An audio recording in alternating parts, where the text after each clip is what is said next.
Okay, तो इस video में हम फाइनली स्टार्ट करने जा रहे हैं अपना यूनिट 3 का second part which is transaction management. ठीक है, तो बस अब 2 वीडियोस बची है, ट्रांजैक्शन मैनेजमेंट और कॉन्करेंसी कंट्रोल। तो इस वीडियो में मैं ट्राई करूंगा कि ट्रांजैक्शन मैनेजमेंट हमारा कंट्रोल हो जाए और कॉन्करेंसी कंट्रोल का थोड़ा सा इंट्रो दूंगा। जैसे जो पहला टॉपिक है कॉन्करेंसी कंट्रोल इन सेंट्रलाइज्ड डेटाबेस सिस्टम। ठीक है, तो यहाँ तक हम कोशिश करेंगे कि इस वीडियो में ये खत्म हो जाए। So now let us go to the topic. So here we are. We will start with today transaction management. Here it is. ठीक है, तो बाकी का हम यूनिट खत्म कर चुके हैं। यूनिट 1, 2, 4, 5, 6 ऑलरेडी कंप्लीट हो चुकी है। तो लेट अस सी ट्रांजैक्शन मैनेजमेंट। अब एक डिस्क्लेमर इस वीडियो को स्टार्ट करने से पहले कि ये जो यूनिट है ये मैंने लास्ट के लिए इसलिए बचाई थी कि एक तो ये बहुत इंपॉर्टेंट यूनिट है। सबसे ज़्यादा मार्क्स की यूनिट अगर कोई है पूरे सिलेबस में तो वो यूनिट 3 है। और एक तो ये यूनिट मतलब इतनी सिंपल नहीं है क्योंकि इसमें तुमको प्री रिक्विसाइट्स की ज़रूरत है डीबीएमएस की। जैसे ट्रांजैक्शन मैनेजमेंट और कॉन्करेंसी कंट्रोल, ये दोनों जो टॉपिक है वो हम डेटाबेस मैनेजमेंट सिस्टम में भी स्टडी करते हैं। ठीक है, तो यहाँ पर हमको बेसिकली ये जो है इस कोर्स में ये जो टॉपिक्स है वो हमको पढ़ना है डिस्ट्रीब्यूटेड डेटाबेस के उसमें कॉन्टेक्स्ट में। तो वो समझने के लिए हमको कम से कम ये समझ में आना चाहिए कि डेटाबेस के कॉन्टेक्स्ट में इनका क्या मतलब है। वो एक थोड़ी सी प्रीरिक्विसाइट है, तो मैं आपको सजेस्ट करूंगा कि अगर आपने डीबीएमएस अभी तक नहीं पढ़ा है तो ये दो टॉपिक ट्रांजैक्शन मैनेजमेंट और कॉन्करेंसी कंट्रोल एक बार डीबीएमएस से देख के आए, रिवाइज करके आए। और उसके लिए बहुत सारे वीडियोज़ यूट्यूब पे है, गेट्स मैशर्स हो गया, संचित सर की भी वीडियोज़ है, या जो भी आप प्रेफ़र करें तो एक बार वो देख के आए। उसके बाद ये टॉपिक आपको ज़्यादा अच्छे से समझ में आएगा। थोड़ा-सा कॉम्प्लेक्स टॉपिक है, तो इसमें मैं ट्राई करूँगा कि बिल्कुल डिटेल में जाके समझाने से अच्छा है कि हम उतना फ़ोकस करें कि एग्ज़ाम में क्या आएगा और एग्ज़ाम में क्या लिख के आना है। ठीक है? तो चलो शुरू करते हैं। तो सबसे पहले ट्रांजैक्शन मैनेजमेंट। डेफिनेशन पे जाने से पहले अगर मैं एक एग्जांपल दूँ, तो इतना समझो कि आपके बैंक अकाउंट में कितने 100 रुपए हैं, ठीक है? ज़्यादातर रहते इतने ही है वैसे तो। आपके बैंक अकाउंट में 100 रुपए है। आपको क्या करना है कि यूपीआई पेमेंट करनी है। आपको ये 100 रुपए में से 500 रुपए ट्रांसफ़र करने हैं एक पर्सन बी को, ठीक है? इस बी को आपको क्या है 50 रुपीज़ ट्रांसफ़र करने हैं। Okay, well and good. तो ये पूरा जब आप यूपीआई सिस्टम यूपीआई पेमेंट हम सब लोग कर ही रहे हैं आजकल, तो we are very much familiar with it कि यूपीआई के लिए आपको क्या करना है कि आपने तो कुछ नहीं करा, आप अपना यूपीआई ऐप खोलेंगे और यहाँ से पेमेंट जाके कर देंगे, ठीक है? तो ये एक जो पूरा काम हो रहा है यूपीआई पेमेंट का, इसमें अगर हम देखें तो 2 स्टेप है कि पहले स्टेप में क्या होगा कि हम जो ये 50 रुपीज़ ट्रांसफ़र कर रहे हैं अपने अकाउंट से बी के अकाउंट में, तो वहाँ पे सबसे पहला स्टेप है कि वो जो बैलेंस है 50 रुपीज़ वो हमारे अकाउंट से डिडक्ट होगा, ठीक है? और सेकंड स्टेप क्या है कि वो बी के अकाउंट में जाके ऐड होगा, ठीक है? तो ये जो एक स्टेप हमको दिखता है, एक पेमेंट, उसमें एक्चुअली 2 सब स्टेप हमारे पास है। पहले स्टेप में क्या है कि बैलेंस हमारे अकाउंट से डिडक्ट हो रहा है और सेकंड स्टेप में वो बी के अकाउंट में जाके ऐड हो रहा है, ठीक है? तो यहाँ पर एक दिक्कत ये समझिएगा कि कभी-कभार ऐसा हो सकता है, अगर ऐसा होता मान लो कि स्टेप 1 हमारे पास कंप्लीट हो गया, पर स्टेप 2 पे जाने से पहले जो पूरी ट्रांज़ैक्शन थी वो फ़ेल हो गई। इसका क्या मतलब है कि पैसे आपके अकाउंट से तो कट गए, पर सामने वाले के अकाउंट में कभी पहुँचे ही नहीं, ठीक है? तो यहाँ पर एसेंशियली हो क्या रहा है कि जो 50 रुपीज़ थे वो गायब ही हो गए, ठीक है? वो आपके अकाउंट से डिडक्ट हो गए, पर आगे कहीं पे नहीं पहुँचे। तो ऐसी कोई सिचुएशन कभी अगर ना हो, इसीलिए हम क्या बोलते हैं, इसीलिए हम बोलते हैं कि ये जो पूरे 2 स्टेप है, हम इनको 2 अलग-अलग स्टेप की जगह हम इसको एक सिंगल ट्रांज़ैक्शन की तरह ट्रीट करेंगे कि अगर ऐसा हो, या तो दोनों सक्सीड होने चाहिए, कि या तो दोनों सक्सीड हो गए या फिर अगर एक भी फेल हो रहा है, तो हम दूसरे वाले को भी फेल कर देंगे। तो बस इतना सा ही एक मतलब है किसका ट्रांज़ैक्शन का, कि ट्रांज़ैक्शन कुछ नहीं है, ट्रांज़ैक्शन एक सिंपल सी चीज़ है। ट्रांजैक्शन एक सीक्वेंस ऑफ स्टेप्स है, ठीक है? Sequence of first step, second step, third step. तो ट्रांजैक्शन बस इतना बोलता है कि या तो सारे स्टेप एक साथ हो, जैसे यहाँ पर अगर आपके अकाउंट से पैसा कटा है तो वो सामने वाले में जाना चाहिए, पर अगर सामने वाले के अकाउंट में पैसा नहीं गया तो आपके अकाउंट से भी नहीं कटना चाहिए। या तो दोनों जगह सक्सीड होगा या दोनों जगह फेल हो जाएगा। यही हमारे पास आइडिया है किसका, ट्रांजैक्शन मैनेजमेंट का, ठीक है? तो अब अगर हम एक बार इसकी फॉर्मल डेफिनेशन देखें तो यहाँ पे आप देख सकते हैं, ये रही। हाँ, transaction is a finite sequence of database operation, जैसे मैंने होता है रीड एंड राइट। तो यहाँ पे क्या हो रहा है, यहाँ पे हम पहले बैलेंस को रीड करेंगे। अगर मैं इसको थोड़ा और ब्रेक डाउन करूँ तो स्टेप 4 में क्या है कि हम अपना बैलेंस रीड कर रहे हैं कि हमारे अकाउंट में कितने पैसे हैं। दूसरे में हम क्या कर रहे हैं, अपना बैंक बैलेंस अपडेट कर रहे हैं, वहां से हम पैसे निकाल रहे हैं। थर्ड स्टेप में हम क्या कर रहे हैं कि सामने वाले के अकाउंट में जाके हम अपडेट कर रहे हैं, यानी वहां पे पैसे ऐड कर रहे हैं। तो असेंशियली तो ये दो स्टेप है कि अपने अकाउंट से पैसे लेना और दूसरे के अकाउंट में जाना। पर अगर मैं यहाँ पे एक प्री स्टेप ऐड करने की कोशिश करूँ तो वो क्या है कि रीड की हम अपना बैंक अकाउंट बैलेंस रीड कर रहे हैं कि जितने पैसे ट्रांसफर करने की हम कोशिश कर रहे हैं उतने पैसे है या नहीं है। ठीक है, तो फर्स्ट स्टेप हमारे पास रीड स्टेप हो जाएगा, सेकंड हमारे पास राइट है क्योंकि हम बैलेंस अपडेट कर रहे हैं, same with third read write right. ठीक है, तो वही यहाँ पे ये बात हो रही है कि ट्रांजैक्शन क्या है। ट्रांजैक्शन एक फाइनाइट सीक्वेंस है डेटाबेस ऑपरेशन का। टिपिकली रीड और राइट दो ही होते हैं। ठीक है, that the application designer wants the DBMS to treat as one atomic isolated unit of work. जैसे मैंने बताया कि हम इनको अलग अलग ट्रीट नहीं कर रहे हैं, हम इनको एक सिंगल यूनिट ऑफ एक सिंगल एटॉमिक यूनिट ट्रीट कर रहे हैं कि अगर हो तो दोनों स्टेप होने चाहिए वरना कोई भी नहीं होना चाहिए। ठीक है, यहाँ पे देख सकते हैं आ गया ट्रांजैक्शन आइडर कमिट, या तो फिर होंगे कि सारे चेंज परमानेंट हो जाएंगे या फिर वो पूरी अबोर्ट होगी कि कोई भी चेंज कभी भी नहीं होगा, वो पूरा हम रोल बैक कर देते हैं। तो यही हमारे पास आइडिया है किसका, ट्रांजैक्शन का। अगर हम एक छोटा सा नोटेशन देखें तो हम ट्रांजैक्शन को लिखते हैं टी। और ये टी कुछ नहीं, सीक्वेंस ऑफ स्टेप लिखा हुआ है कि हम पहले एक्स को रीड कर रहे हैं, फिर वाई को रीड कर रहे हैं, फिर जेड को हम राइट कर रहे हैं। तो इसको हम लिखते हैं ट्रांजैक्शन, कुछ नहीं, एक नोटेशन है, स्टैंडर्ड नोटेशन है। ठीक है, सेकंड हमारे पास आता है कि ये जो ट्रांजैक्शन मैनेजमेंट हम पढ़ रहे हैं इसके गोल्स क्या है, what are the goals of transaction management. तो ये वैसे तो 5 नंबर का एक क्वेश्चन बन सकता है। ठीक है, तो यहाँ पे हमारे पास 3 गोल्स है पूरे ट्रांजैक्शन मैनेजमेंट के। और वो सबसे पहला है कि रिलायबिलिटी। रिलायबिलिटी समझ लो कि ट्रांजैक्शन मैनेजमेंट हम इसलिए कर रहे हैं ताकि ये सिचुएशन कभी अगर ना हो कि हमारे बैंक से पैसे कट गए और सामने वाले तक नहीं पहुंचे। ठीक है, ये सिचुएशन कभी अगर ना हो, ये एक गोल है किसका, ट्रांजैक्शन मैनेजमेंट का, जिसको हम बोलते हैं रिलायबिलिटी। कि अगर कोई फेलियर हो भी रहा है, मान लो हार्डवेयर फेलियर हो गया, सॉफ्टवेयर फेलियर हो गया, नेटवर्क फेलियर हो गया, अगर कोई फेलियर हो भी रहा है तब भी जो हमारा सिस्टम है, जो पूरी ट्रांजैक्शन है, वो क्या है, रिलायबल होनी चाहिए। ये रिलायबिलिटी एक गोल है किसका, ट्रांजैक्शन मैनेजमेंट का। सेकंड गोल हमारे पास आता है कॉन्करेंसी। तो अगर मैं कॉन्करेंसी समझाना चाहूँ तो एक एग्जांपल और देते हैं, उसी से हम कंसिस्टेंसी भी समझ जाएंगे। ठीक है, तो मान लो एक एग्जांपल मैं लेता हूँ, एक बैंक है, फिर से बैंक का एग्जांपल लेते हैं। एक बैंक अकाउंट है, उसमें हमारे पास 1,000 रुपये, ठीक है, 1K, 1,000 रुपये हमारे पास है। अब क्या है कि ये जो बैंक अकाउंट है ना, इसकी एक्सेस दो लोगों के पास है।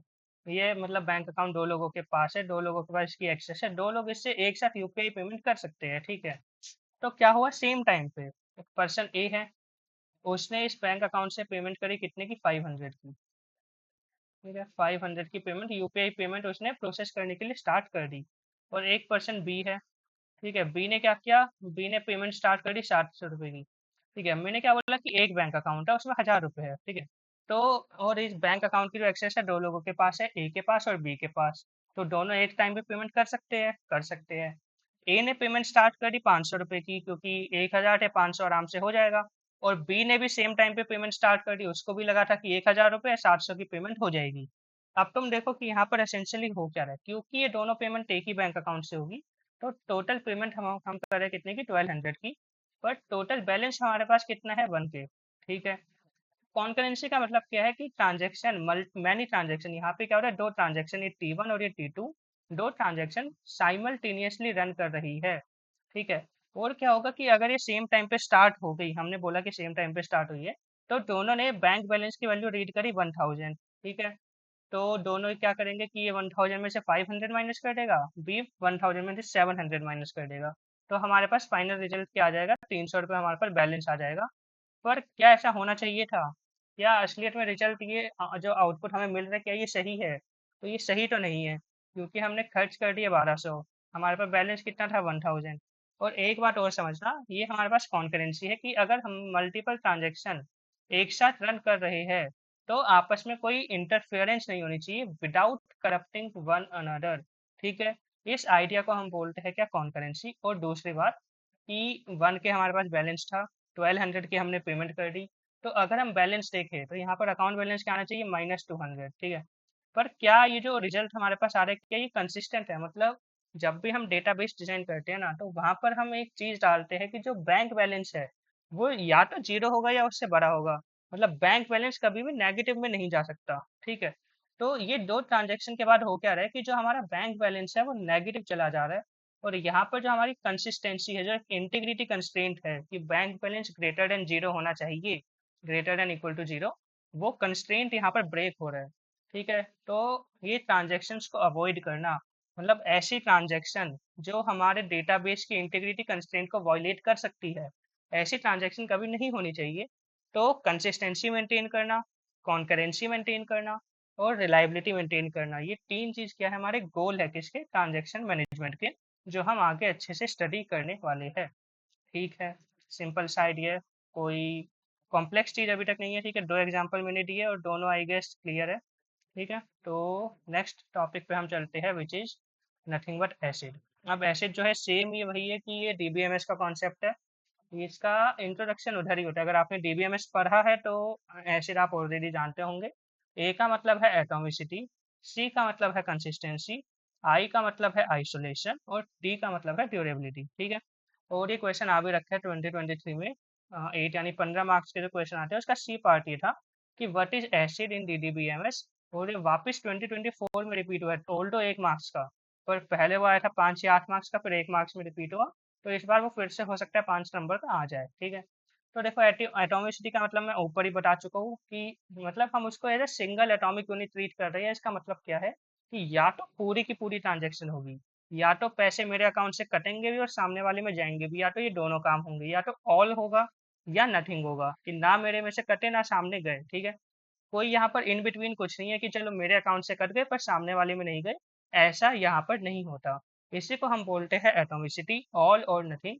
अगर बीच में कोई भी ऑपरेशन फेल होता है तो हम पिछले जितने भी ऑपरेशन हमने करे थे हम सबको रोल बैक कर लेते हैं। ठीक है, ये हम इन्फोर्स कैसे करते हैं, by recovery manager and commit protocol, और ये कमिट प्रोटोकॉल हम ऑलरेडी स्टडी कर चुके हैं चैप्टर 4 में। ठीक है, फिर हमारे पास आता है कंसिस्टेंसी। अब कंसिस्टेंसी का मतलब मैं ऊपर भी समझा चुका हूँ। ठीक है, कि कमिटेड ट्रांजैक्शन जो है वो डेटाबेस को लेके जाएगी एक वैलिड स्टेट से अनदर वैलिड स्टेट में।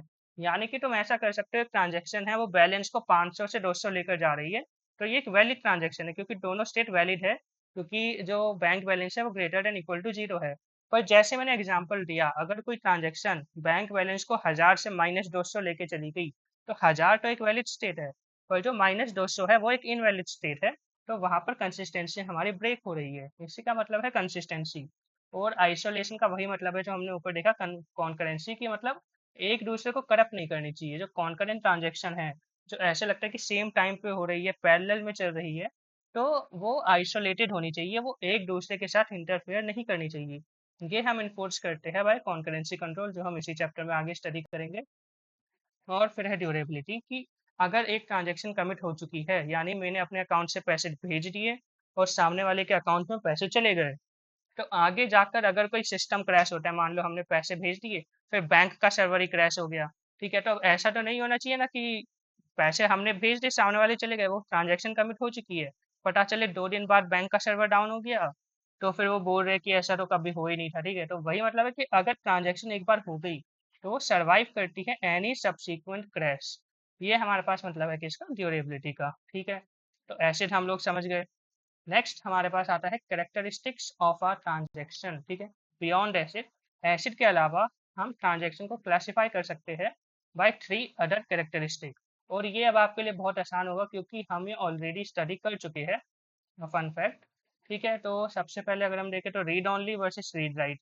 तो एक ट्रांजैक्शन है कि हम सिर्फ बैंक का बैलेंस चेक कर रहे हैं, कि होता है ना कि बैंक का बैलेंस चेक करते हैं कितने पैसे अभी हमारे पास है, एक ये ट्रांजैक्शन है। और एक हमारे पास रीड राइट, जैसे मैंने ऊपर एग्जांपल दिया कि पहले हमने अपना बैंक का बैलेंस चेक करा, फिर हमने पैसे भेजे, पैसे भेजने में क्या है कि हम यहाँ पे 2 बार अपडेट स्टेटमेंट यूज करते हैं, हम अपने बैंक अकाउंट को भी अपडेट करेंगे और सामने वाले का बैंक बैलेंस भी अपडेट करेंगे। ठीक है, तो 2 तरीके की हो सकती है, या तो हम सिर्फ रीड कर रहे हैं अपने बैंक का बैलेंस, हम कोई पैसे नहीं भेज रहे, या फिर रीड राइट है कि हम पैसे भी भेज रहे हैं। ठीक है, तो अब इन दोनों में से अगर आप खुद ही सोचोगे तो जिसमें आप सिर्फ बैंक का बैलेंस रीड कर रहे हो वो करना बहुत आसान काम है, क्योंकि वो सिर्फ रीड ओनली है। ठीक है, वहां पर कोई कॉन्फ्लिक्ट आ ही नहीं रहा।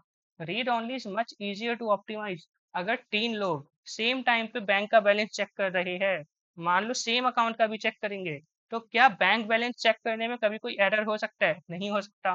पर हाँ, अगर 2 लोग एक साथ पेमेंट करने की कोशिश करेंगे सेम अकाउंट से, यानी कि राइट ऑपरेशन करने की कोशिश करेंगे, तब कॉन्फ्लिक्ट हो सकता है। तो यहाँ पर आपको एक बात याद रखनी है कि रीड ऑपरेशन, अगर हम सिर्फ रीड ऑपरेशन यूज कर रहे हैं तो कभी कोई कॉन्फ्लिक्ट नहीं होता, ठीक है। पर अगर रीड के साथ राइट आ गया या फिर राइट के साथ राइट आ गया, तो राइट एक ऐसा ऑपरेशन है जहां पर कॉन्फ्लिक्ट होते हैं, ठीक है।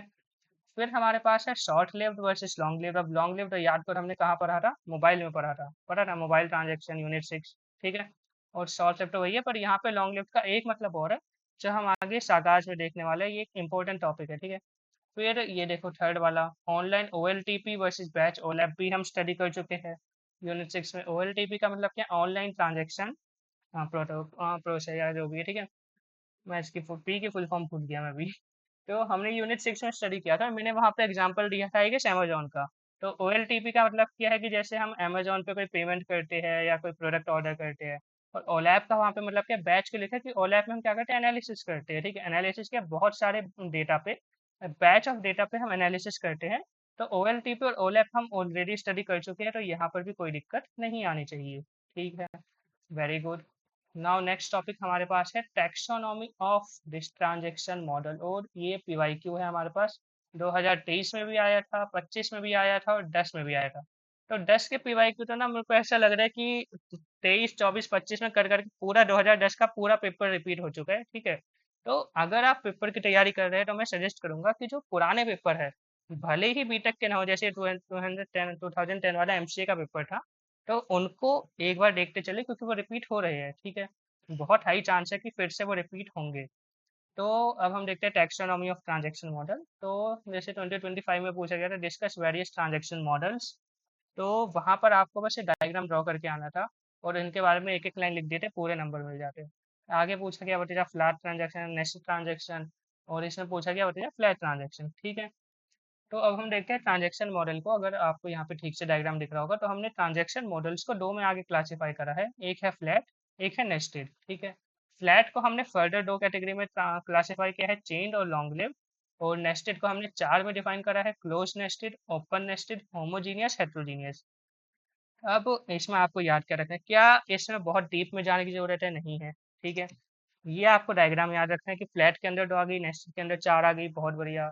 होमोजीनियस सब जानते हैं, होमोजीनियस और हेट्रोजीनियस डेटाबेस आई गेस मैं इस पूरे प्लेलिस्ट में 4 से 5 बार बता चुका हूँ, ठीक है। तो यहाँ पे भी कुछ ज़्यादा हमें जानने की जरूरत नहीं है। अगर आपको डेफिनेशन याद है, हेट्रोजीनियस मतलब क्या है कि जो मल्टीपल डेटाबेस है उनका स्कीमा अलग अलग है, हो सकता है वो डिफरेंट प्रोग्रामिंग लैंग्वेजेस में बनाए गए हैं, उनका स्कीमा अलग है, उनके एट्रीब्यूट्स के नेम अलग है, तो हम हेट्रोजीनियस बोलते हैं। अगर पूरा स्कीमा सेम है, सेम लैंग्वेज पे है, टेबल का नेम सेम है, कॉलम का नेम सेम है, हम होमोजीनियस बोलते हैं।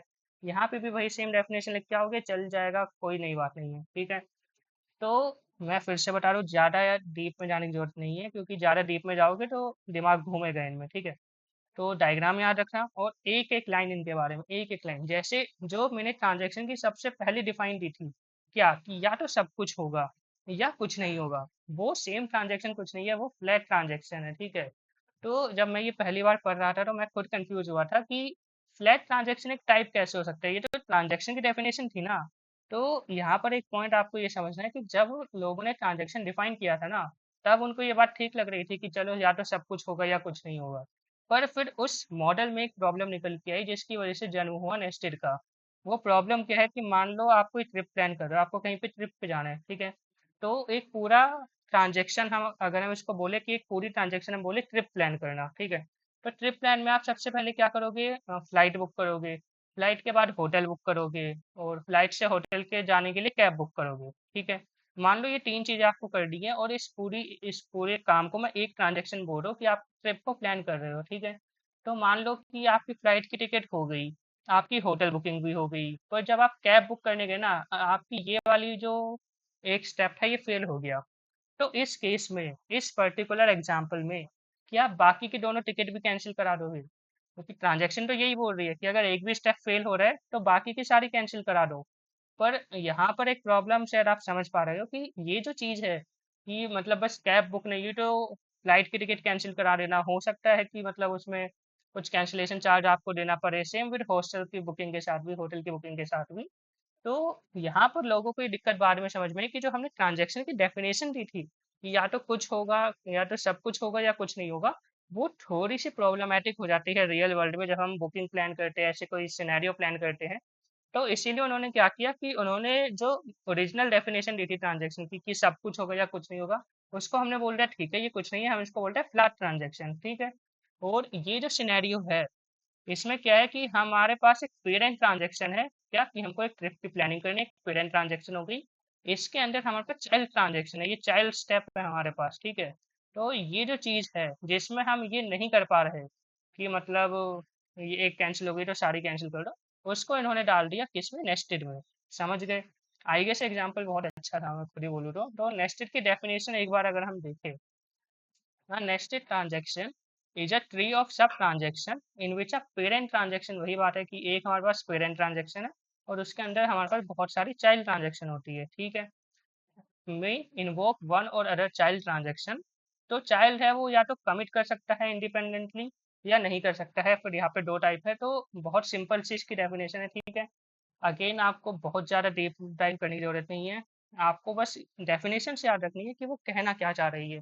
जैसे अगर आपको नेस्टेड की डेफिनेशन लिखना एग्जाम में आए, आपको मेंशन करना है पेरेंट ट्रांजैक्शन, चाइल्ड ट्रांजैक्शन, फिर इनके टाइप्स लिख देना, ठीक है, बहुत आसान सी चीज़ है। और फ्लैट तो मैंने बता दिया कि जो नॉर्मल ट्रांजैक्शन की हम बात करते आ रहे हैं उसी को हम फ्लैट फ्लैट ट्रांजैक्शन बोलते हैं, ठीक है। अगर मैं इसमें बात करूँ तो इन सारे ट्रांजैक्शन मॉडल्स में से सबसे इम्पोर्टेंट एक मॉडल वो है हमारे पास ओपन नेस्टेड, जिसको हम सागास भी बोलते हैं, ठीक है। तो एक बार हम नेस्टेड के अंदर थोड़ा सा जाते हैं कि नेस्टेड के अंदर होमोजीनियस हेटेरोजीनियस मैंने आपको बता दिया, वो सिंपल है, उसमें कुछ नया नहीं है। नेस्टेड के अंदर हमारे पास दो टाइप आ रहे हैं, एक है क्लोज नेस्टेड और एक है ओपन नेस्टेड। तो जैसे मैंने ये एग्जांपल दिया चाइल्ड ट्रांजैक्शन का कि फ्लाइट की टिकट हो गई, होटल बुक हो गया, कैब बुक नहीं हुई, ठीक है। तो क्लोज नेस्टेड क्या बोलता है, क्लोज नेस्टेड ये बोलता है कि कोई भी जो चाइल्ड ट्रांजैक्शन है ये सारी, ये कमिट तब तक नहीं कर सकती जब तक पेरेंट अलाउ ना करे, ठीक है। क्लोज मतलब है कि भाई जो करेगा पेरेंट करेगा, चाइल्ड तुम अपने आप से कुछ नहीं कर सकते, ठीक है। बस इतना सा मतलब है कि इसका क्लोज नेस्टेड का, कि कोई भी चाइल्ड ट्रांजैक्शन तब तक कमिट या अबॉर्ट नहीं कर सकती जब तक उसका पेरेंट अलाउ नहीं करता। बस इतना सा मतलब है कि इसका क्लोज्ड नेस्टेड का। यहाँ पे एक एग्जांपल भी आपको दिख रहा होगा, if child b feels child can be rolled back independently without disturbing the rest of the work, ठीक है भाई, इतना सा मतलब है, ये समझ लो कि क्लोज नेस्टेड में चाइल्ड ट्रांजैक्शन को कुछ भी करने के लिए पेरेंट की परमिशन चाहिए होती है, ठीक है, सिंपल। ओपन नेस्टेड में ये नहीं है, ओपन नेस्टेड में हम बोलते हैं कि अगर चाइल्ड चाहे तो वो इंडिपेंडेंटली कमिट या अबॉर्ट कर सकता है, ठीक है। तो यहाँ पे अगर हम देखें ओपन नेस्टेड में हमने क्या बोला कि फ्लाइट की टिकट बुक हो गई, चाइल्ड ट्रांजैक्शन है, उसने इंडिपेंडेंटली पेरेंट्स से पूछे बिना कमिट कर दिया, तो ये तो हमारी हो चुकी है। होटल बुकिंग भी हो गई, चाइल्ड ट्रांजैक्शन है, उसने बिना पेरेंट्स से पूछे कमिट कर दिया। फाइनली जब हम कैब बुक करने गए तो ये फेल हो गया, चाइल्ड ट्रांजैक्शन है, इसने पेरेंट्स से पूछे बिना इंडिपेंडेंटली क्या कर दिया, अबॉर्ट कर दिया, ठीक है। यहाँ तक क्लियर है? अब बाकी सारे ट्रांजैक्शन मॉडल में क्या हो रहा है कि अगर कोई एक स्टेप फेल हो जा रहा है ना, तो हम बाकी सारे स्टेप को रोल बैक कर दे रहे हैं, ये टर्म याद रखना, रोल बैक करना, कि बाकी सारे मॉडल्स में क्या हो रहा है, हम रोल बैक कर रहे हैं। पर जो ओपन नेस्टेड मॉडल हमारे पास है, इसमें एक नई टर्म हमारे पास आती है, कंपनसेशन ट्रांजेक्शन, कि यहाँ पर हम रोल बैक अब नहीं कर सकते, कि जैसे मैंने एग्जांपल दिया, हो सकता है कि फ्लाइट की टिकट कैंसिल करना या रोल बैक करना पॉसिबल ना हो क्योंकि वहाँ पे कुछ एक्स्ट्रा चार्ज लग रहे हो, सेम विद होटल बुकिंग। तो यहाँ पर हम क्या करते हैं, हम यहाँ पे कंसेप्ट लाते हैं, ओपन नेस्टेड में याद रखना, कंपनसेशन ट्रांजैक्शन का, ये कीवर्ड याद रखना, कीवर्ड मेंशन करके आओगे नंबर मिलेंगे, सिंपल सी बात है, ठीक है। कंपनसेशन ट्रांजैक्शन का भी सिंपल सा मतलब है कि वो जब ये स्टेप फेल होगा तो हम बाकी की जो सक्सेसफुल ट्रांजैक्शन है उनके लिए कंपनसेशन ट्रांजैक्शन को रन कर देंगे, यानी ये एक नई ट्रांजैक्शन रन करेगा, cancel hotel booking and cancel flight ticket. तो ये जो दो ट्रांजैक्शन हमने रन करी जो इनका अपोजिट काम कर रही है, इनको कैंसिल करने का काम कर रही है, इन्हीं को हम बोलते हैं कंपनसेशन ट्रांजैक्शन, ठीक है, सिंपल। बस इतना सा हमारे पास था पूरा ये topic, taxonomy of transaction model, ठीक है। डीप डाइव करने की जरूरत नहीं है, ये पूरा एक बार फ्लो डायग्राम देख लो, आई विल इरेज इट, ठीक है। I let me clear it, ये पूरा फ्लो डायग्राम अपने दिमाग में याद रखो कि दो तरीके के होते हैं, फ्लैट और नेस्टेड। नेस्टेड का जन्म कैसे हुआ मैंने बता दिया कि कौन सा आइडिया था जहाँ पर हम फ्लैट वाले में काम नहीं चला पा रहे थे, ठीक है। फिर फ्लैट का याद रखना, चेन ट्रांजेक्शन। अच्छा, चेन ट्रांजेक्शन क्या होती है, चेन ट्रांजेक्शन होती है मतलब कि एक के बाद एक ट्रांजेक्शन की, चेन मतलब है कि एक सीक्वेंस में पहले एक ट्रांजेक्शन होगी, जैसे ही वो खत्म हुई अगली ट्रांजेक्शन चालू हो जाएगी, जैसे ही वो खत्म हुई अगली ट्रांजेक्शन चालू हो जाएगी, इसको हम बोलते हैं चेंज ट्रांजेक्शन, ठीक है। बस सिंपल ही कितनी सी लाइन है, ठीक है। लॉन्ग लिव्ड का मतलब है कि वही बहुत लंबी ट्रांजेक्शन है। जैसे ये फ्लाइट बुकिंग मान लो ट्रिप प्लानिंग की है, तो हो सकता है एक दिन में ना हो, 3-4 दिन लग जाए, ठीक है। तो इसलिए हम इन ट्रांजेक्शन को लॉन्ग लिव्ड बोल रहे हैं, ठीक है। बस इतना सा है। और क्लोजनेस मैंने समझा दिया, ओपननेस सागा मैंने समझा दिया। इसमें आपको एक टर्म याद रखनी है, कंपनसेशन ट्रांजेक्शन। बाकी जितनी भी है long live, chained, flat, close nested, इनमें हम क्या करें, हम इनमें रोल बैक करते हैं अगर कोई एरर अगर होता है तब, ठीक है। तो टैक्सोनॉमी भी आई गेस हमारी खत्म हो चुकी है। नेक्स्ट एक टॉपिक, ये देखिए वैसे यहाँ पे कंपनसेशन ट्रांजेक्शन लिखा हुआ है, ठीक है। ये हम इसको यूज करते हैं मैनुअली ट्रांजेक्शन एक्शंस को अंडू करने के लिए। तो नेक्स्ट टॉपिक अब हमारे पास है dirty, fuzzy and Phantom reads. और ये भी जैसे आप देख सकते हैं पीवाईक्यू है, ठीक है। बिना पीवाईक्यू के मैंने इसमें फालतू की चीज़ रखी नहीं है। 2023 का ये पीवाईक्यू है जिसमें पूछा गया था discuss about dirty read, fuzzy read and Phantom reads, ठीक है। These three anomalies defined SQL isolation level। अब आइसोलेशन लेवल हम आगे देखते हैं इसी में नीचे। सबसे पहले देखो डर्टी रीड का मतलब क्या है। देखो डर्टी रीड समझते हैं सबसे पहले, ठीक है। सो फिर से मैं यूपीआई का एग्जांपल लेता हूँ, ठीक है। हाँ, आपके अकाउंट में 500 रुपये है अगेन, ठीक है। 500 रुपये है आपके बैंक अकाउंट में। आप क्या कर रहे हो, आप मान लो मेरे को ही ट्रांसफर कर रहे हो 99, ठीक है। आपने 99 की पेमेंट स्टार्ट करी। नाइन नहीं, मेरे को छोड़ो, ये तो फेल होने वाले। मान लो आप अपने किसी दोस्त को कर रहे हो, ठीक है। आप अपने किसी दोस्त को 99 की ट्रांजैक्शन कर रहे हैं। तो आपने पहला स्टेप, आपका पहला स्टेप कंप्लीट हुआ कि आपके अकाउंट से जो 99 रुपीज़ थे वो कट गए। अब आपका बैलेंस कितना बचा, आपका बैलेंस बचा लेट्स से 401, ठीक है। आपका ये नया बैलेंस बचा। पर तभी एक दूसरी ट्रांजैक्शन आई, उसने इस बैलेंस को रीड कर लिया कि अभी आपका करंट बैलेंस कितना है, 401 है, ठीक है। Very good. पर क्या हुआ कि जब आप ये ट्रांजैक्शन कर रहे थे तो ट्रांजैक्शन फेल हो गई। ये सामने वाले पे कभी पैसे पहुंचे ही नहीं, तो क्या होगा कि पैसे आपके अकाउंट में वापस आएंगे। तो आपका बैंक बैलेंस फिर से कितना हो गया, 500। पर यहाँ पे आप एक बात समझो, ये ट्रांजैक्शन तो फेल हो गई, पर ये ट्रांजैक्शन के फेल होने के बीच के समय में कोई ट्रांजैक्शन आई और उसने आपका ये बैंक बैलेंस 401 रीड कर लिया, जो रीड होना ही नहीं चाहिए था, क्योंकि ट्रांजैक्शन तो फेल हो गई ना। अगर ये ट्रांजैक्शन सक्सेसफुल हो जाती तो अब आपका बैंक बैलेंस 401 बिल्कुल सही था। पर यहाँ पे क्या हुआ कि हमारी ट्रांजैक्शन आगे चल के फेल हो गई।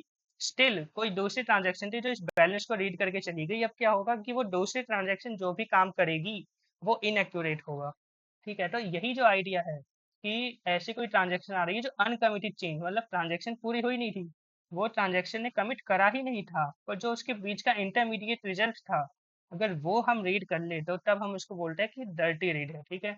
जैसे अगर हम डेफिनेशन देखें तो ट्रांजैक्शन T1 ने एक वैल्यू रीड करी, reads a value return by T2 before T2 commit. T2 के कमिट करने से पहले उसने एक वैल्यू अपडेट करी थी जो T1 ने रीड कर ली, ठीक है। बाद में अगर T2 ने ट्रांजैक्शन कैंसिल कर दी तो जो T1 के पास जो वैल्यू है वो फॉल्स है, वो एक नकली वैल्यू है, वो गार्बेज वैल्यू है। इसी आइडिया को हम बोलते हैं डर्टी रीड, ठीक है। सिंपल। तो अब बात करते हैं कि फजी रीड क्या होता है। देखो फजी रीड का सिंपल सा मतलब है कि एक, आपने क्या अपना बैलेंस चेक किया, ठीक है। आपने अपना बैलेंस चेक किया, आपको दिखा रहा है 5,000 रुपये, बिल्कुल बढ़िया सही है, ठीक है। आपने 1 सेकंड बाद फिर से बैंक बैलेंस चेक किया, अब आपको दिखा रहा है 5 लाख रुपए, ठीक है। मतलब क्या हो रहा है कि आप एक ही ट्रांजेक्शन एक ही ट्रांजेक्शन है, ठीक है। एक ही ट्रांजेक्शन अगर सेम चीज देख रही है पर उसको दो डिफरेंट वैल्यू दिखाई दे रही है, तब हम उसको बोलते हैं फजी रीड। बस इतना सा आइडिया। अगर हम इसकी भी एक बार डेफिनेशन रीड करें, T1 रीड्स एक्स, मतलब एक T1 ट्रांजेक्शन है, उसने रीड किया एक्स को, ठीक है। T2 updates and commits x, T2 ने अपडेट किया और वैल्यू को राइट कर दिया। अगर T1 उसको फिर से रीड करेगी तो उसको एक डिफरेंट वैल्यू मिलेगी, ठीक है। इसका एग्जांपल है जैसे report transaction read sales twice and get different totals. तो अगर आपको डिफरेंट वैल्यू मिल रही है सेम चीज की, आपने वो पहले रीड करी थी, 1 सेकंड बाद रीड करी, सेम चीज की आपको डिफरेंट वैल्यू मिल रही है, तो वो कंफ्यूज हो जाएगा कि कौन सी वैल्यू पे काम करूँ भाई, सही कौन सी है। उसी को हम बोलते हैं फजी रीड, ठीक है। थर्ड हमारे पास एक आइडिया फैंटम रीड का। अब फैंटम रीड क्या होता है कि आपने एक टेबल है, ठीक है। टेबल पे आपने क्वेरी रन करी कि भाई मेरे को ये बताओ इस टेबल में ऐसे एम्प्लॉयज बताओ जिसकी सैलरी 50,000 से ज़्यादा है, ठीक है। तो तब आपके पास रिजल्ट आ रहा था कितना, 100, कि 100 एम्प्लॉयज ऐसे हैं जिनकी सैलरी 50,000 से ज़्यादा है। अगेन आपने एक क्वेरी रन करी, थोड़े टाइम बाद एक क्वेरी फिर से रन करी, तो आपको रिजल्ट दिखा रहा है 101, ठीक है। तो आपको 101 रिजल्ट दिखा रहा है कि एम्प्लॉय अचानक से एक एम्प्लॉय बढ़ गया। फिर से वही बात है कि एक T1 एग्जीक्यूट हुई, ठीक है। बीच में एक नई ट्रांजैक्शन आई, उसने एक नया एम्प्लॉय ऐड कर दिया जिसकी सैलरी 50,000 से ज़्यादा थी। आपने फिर से रीड किया, यहाँ पे काउंट इंक्रीज हो गया। तो इसको हम बोलते हैं फैंटम रीड की। फैंटम क्यों? फैंटम जैसे घोस्ट होते हैं ना, घोस्ट। तो ये जो नई रो ऐड हुई है, ये नया एम्प्लॉय जो आया, वो एक हम बोलते हैं कि घोस्ट की तरह अचानक से आ गया। तो इसीलिए इसका नाम है फैंटम रीड, ठीक है। तो जब मैं पहली बार इसको स्टडी कर रहा था तो मेरे को ये लगा कि भाई फिर फजी और फैंटम में डिफरेंस क्या हुआ। फजी भी वही बोल रहा है कि मैंने कुछ रीड किया, किसी और ने आके अपडेट कर दिया, मैंने फिर से रीड किया, डिफरेंट आया। फिर मेरे को लगा कि फैंटम भी यही बोल रहा है, तो इन दोनों में डिफरेंस क्या हुआ, ठीक है, ऐसा मेरे को लगा था। तो देखो, सिंपल से आपको याद रखना है कि फजी में हम क्या कर रहे हैं। फजी में हम क्या कर रहे हैं, ठीक है, कि हमने सेम चीज को रीड किया था पर हमको सेम चीज की डिफरेंट वैल्यू मिली। पर फैंटम में क्या हो रहा है कि हम सेम चीज को वापस रीड नहीं कर रहे, मतलब सेम बैंक अकाउंट को हम रीड नहीं कर रहे, हम इसमें एक पूरे टेबल पे काम कर रहे हैं, उसमें एक नया डेटा ही आ गया है, ठीक है। जो पहले एग्जिस्ट ही नहीं करता था वो डेटा आ गया है, पर यहाँ पे वो डेटा पहले एग्जिस्ट कर रहा था, उसके बस वैल्यू चेंज हुई है, ठीक है। ये हमारे पास डिफरेंस है किसमें, फजी में और फैंटम में। तो ये हमारे पास टॉपिक था डर्टी फजी और फैंटम रीड्स का। तो 2023 में पूछा गया था, अगर फिर से आता है आई गेस अब आप कर लोगे, ठीक है। तो अभी देखते हैं हम एक बार आइसोलेशन लेवल का और ये मैपिंग का क्या मतलब है। तो रीड अनकमिटेड का मतलब है कि जो ऐसा डेटा है जो अभी किसी भी ट्रांजेक्शन ने कमिट नहीं करा है, आप अलाउ कर रहे हो कि जाओ भाई इस डेटा को रीड कर लो, ठीक है। ये आइसोलेशन लेवल का मतलब है। रीड कमिटेड का क्या मतलब है कि हम बस उसी डेटा को रीड कर सकते हैं जो डेटा कोई ट्रांजेक्शन कमिट कर चुकी है, ठीक है। रिपीटेबल रीड का वही मतलब है कि आप अगर बार बार एक चीज को रीड करोगे तो आपको सेम वैल्यू मिलेगी। और सीरियलाइजेबल तो हमको आगे पूरा पढ़ना ही है, ठीक है। तो रीड अनकमिटेड का वही मतलब है कि आप कोई डेटा कमिट हुआ ही नहीं है और आप अलाउ कर दे रहे हो रीड करने के लिए। तो जो डर्टी रीड हमने अभी ऊपर पढ़ा, वो प्रॉब्लम के यहाँ पर हो सकती है मे अकर। और डर्टी हो सकता है, फर्जी भी हो सकती है, फैंटम भी हो सकती है, ठीक है। अगर आप अनकमिटेड डेटा रीड करना अलाउ कर रहे हो तो ये तीनों प्रॉब्लम्स अकर हो सकती है आपके सिस्टम में। अगर आप अलाउ कर रहे हो कि नहीं भाई अनकमिटेड हटाओ, हम तो सिर्फ क्या करेंगे कि सिर्फ कमिटेड डेटा जो है ना वो रीड करो, तो क्या होगा कि डर्टी तो आपने प्रिवेंट कर दिया कि डर्टी रीड की प्रॉब्लम आपके सिस्टम में कभी अकर नहीं होगी। बट फजी और फैंटम की प्रॉब्लम अब भी अकर हो सकती है। रिपीटेबल रीड का क्या मतलब है कि भाई आप जितनी बार वैल्यू रीड करोगे आपको सेम वैल्यू मिलेगी। इसमें क्या होगा कि डर्टी भी प्रिवेंट हो गया और फजी भी प्रिवेंट हो गया। पर फैंटम अभी भी हो सकता है कि हो जाए। तो ऐसे ही एक हमारे पास आता है सीरियलाइजेबल। अब सीरियलाइजेबल हम आगे डिटेल में स्टडी करेंगे। ये क्या होता है, इन तीनों चीज़ों को प्रिवेंट कर देता है, ठीक है। और सीरियलाइजेबल जब आप आगे समझोगे तो सीरियलाइजेबल में आपको समझ आएगा कि सीरियलाइजेबल का मतलब है लेस कॉन्करेंसी, ठीक है।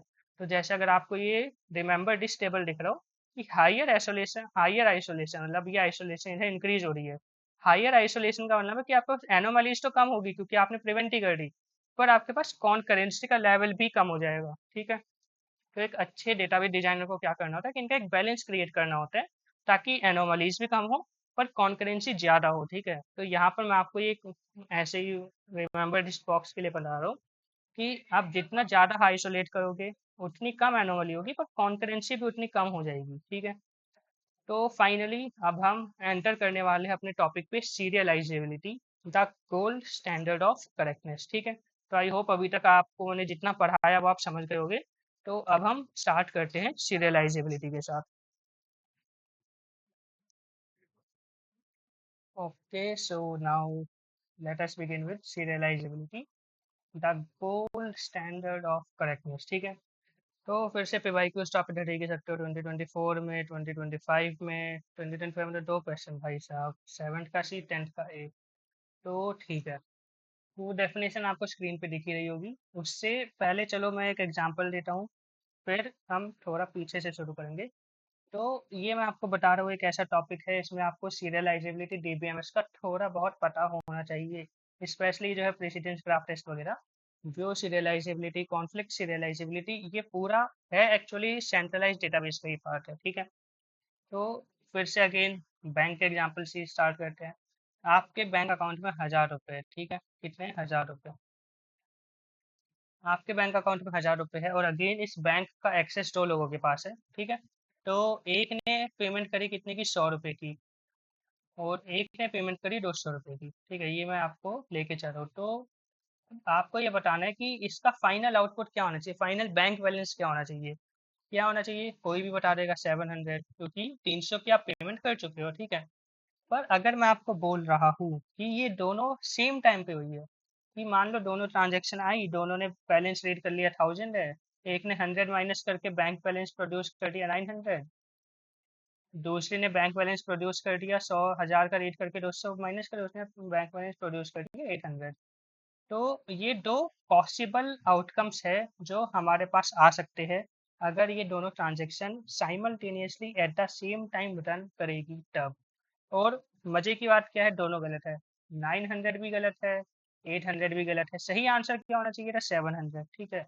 तो यहाँ पर आपको आई गेस प्रॉब्लम समझ में आ रही होगी कि हम ये बोलना चाह रहे हैं कि अगर दो या फिर मल्टीपल ट्रांजेक्शन हमारे पास एक साथ रन हो रही है, तो हम कैसे ये इंश्योर करें, हम कैसे पता करें कि जो फाइनल आउटपुट हमारे पास आ रहा है, जैसे ये 900 800 है, ये करेक्ट है भी या नहीं है।